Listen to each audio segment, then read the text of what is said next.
All right. Let's dive into some personal finance, huh? Mm. You guys sent in some interesting YouTube videos. Yeah.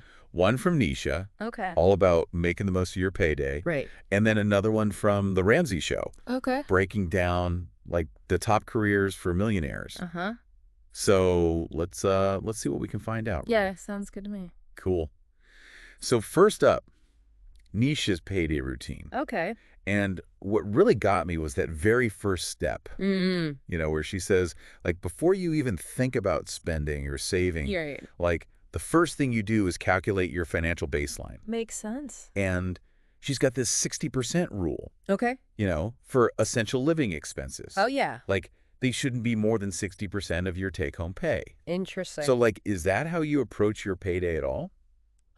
I mean, not specifically that rule. Yeah. But I think the idea is really smart. Yeah. Like, it's not about deprivation, Yeah. right from the start. Right. It's about, like, understanding where you are. Yeah. Your starting point. Totally. And, like, knowing where your money is going is, like, the foundation Yeah. for any financial plan you make. Absolutely. And then, she talks about this 1-month safety net, Okay. just enough to cover those essential costs, right? Yeah.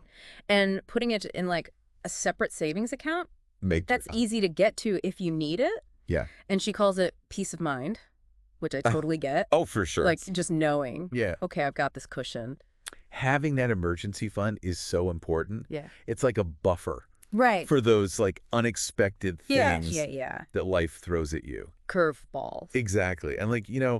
it can really make the difference between being okay Yeah. when something financial happens Yeah. and going into debt. Absolutely. And then, like, she gets into paying off high interest debt Okay. and building a full emergency fund. The usual. Right. But step 4, Yeah. that's where things get interesting. What is it? Max out that employer pension match. Oh, yeah, that's a good one. She calls it free money. And, like, honestly, It's hard to disagree. who can argue with that? For real? That's like Yeah. one of the best things you can do for your finances. For the long term, right? Exactly. It's not just about right now. Yeah. It's about that long game. Yeah. An employer match. Yeah. It's essentially free money Right. that grows over time. And it just keeps getting bigger and bigger. Yeah, compound interest. The magic of compound interest. It's magical. Okay, so we've got a handle on our expenses. Mm-hmm. We've got our safety net. Yeah. And we're thinking about retirement. We're set.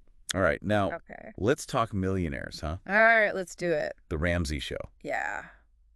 They surveyed 10,000 millionaires Wow, okay. to find out what they do for a living. You ready for the top 5? Lay it on me. Okay, so number 2, Okay. accountants and CPAs. Not too surprising. Right. Yeah, those are the money people. Masters of money management. For sure. Then we've got teachers at number 3, Oh, wow, that's cool. which I thought was really interesting. Yeah, definitely. Then management roles come in at number 4, Okay. and rounding out the top 5, attorneys. Attorneys, interesting. Yeah, so, I mean, it's a pretty diverse group. It is, yeah. But I'm seeing some connections. What do you see? Like, they're all problem solvers, right? Oh, yeah, for sure. And they've got a lot of autonomy. Definitely. Like, they're in charge of their own thing. Right. And a lot of them could even be entrepreneurs, Oh, yeah. start their own businesses. Totally. And that's a way to, like, really scale up your income Exactly, yeah. and build wealth. Makes sense. One thing I was surprised about, though, was that doctors weren't higher on the list. Yeah, I mean, you think think? with how much they earn, Yeah. they'd be, like, rolling in millions. It's a common thought, for Yeah, sure. Right. But it's not always that simple. Oh, okay. Doctors, Yeah. they do make good money, Right. but they often have, like, a lot of student loan debt, Oh, and their expenses are really high. right. So it's not as easy to build wealth Gotcha. as you might think. So it's not just about a big salary. Nope. It's about how you handle it. Exactly. That's Right. what it comes down to.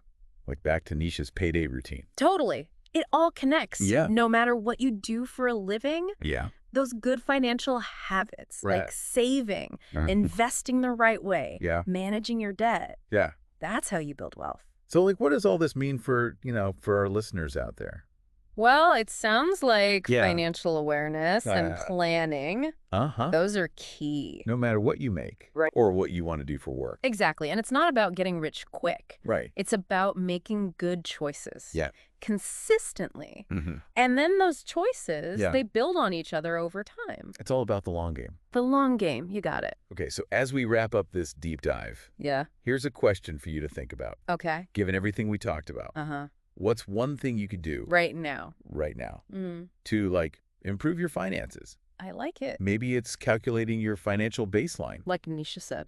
Yeah, or looking at your retirement contributions. Good one. You know, whatever it is, just take that first step and keep going on your journey. Keep that momentum to financial success. You got this. All right. Thanks for listening, everybody.